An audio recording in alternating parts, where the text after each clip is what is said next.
Breaking news. 2 of the 4 accused have taken a plea deal. More details to follow. The word on the street is that they will be set free tomorrow. I don't think anybody was expecting to hear that news today.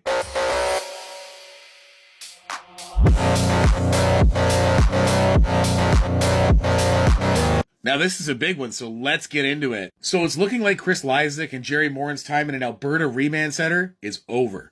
What charges they plead to, what are the details, is not clear yet. I have checked with the clerk at the courthouse, and once this information becomes available, I will provide it to you immediately. Thank you.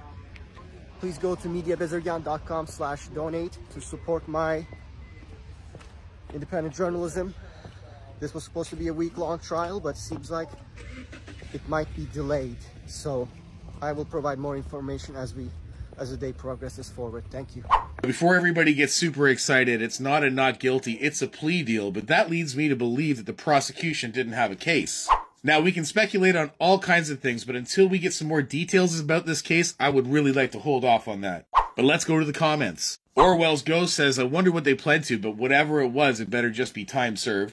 This user says, plea deals are there because there was no reasonable expectation of winning a prosecution, but they could have had them remain in prison forever anyways. That's not a justice system. That's not even a court system. It's an abuse of power. And CD God says, plea deals mean they can't sue the government back. Guess who is really scared? Now, whether you've been following this case or not, the only way you would have gotten any information is by following this young man right here.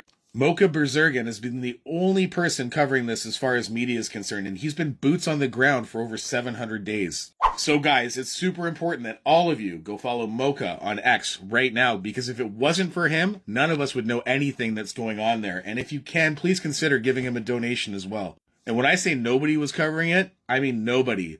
Not Rebel News, not the Counter Signal, not True North. In fact, the only clips that are coming out from this event have been from this young gentleman. He's been featured on Russell Brand and many other large creators down in the States too. So this is definitely a good start and a step in the right direction. Now we got to play the waiting game and figure out what happens to the other gentleman.